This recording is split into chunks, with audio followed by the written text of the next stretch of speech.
Okay, there are a number of steps to this one, and each step will gain marks. It's always worth working through it and seeing how far you get. And the first thing to do is we want to be able to work out the relative formula mass for this. So here's the process. As you can see, we break it down. So 2 aluminium, 3 sulfur, 12 oxygen. Work them all out by adding the masses in, and we get an answer of 342. Then we're going to use our triangle, because what we want to do now is work out the number of moles that the 5.13 grams will contain. So we use moles is mass divided by mR, so you've got 5.13 divided by 342, which is going to give you this many moles. Now we know the number of moles, let's just go back to this formula and let's work out how many actual atoms are in this formula.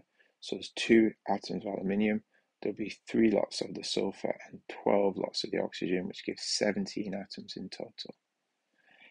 If I now take this number of atoms and times it by the number of moles, that's how many moles of atoms I will have. So I take my 17 times it by the number of moles, and that's how many moles of atoms I've got. And then to work out the number of actual atoms, so the number of atoms is going to be that number of moles times by Avogadro's constant, which is this times this, which is going to give you 1.54 times 10 to the power of 23.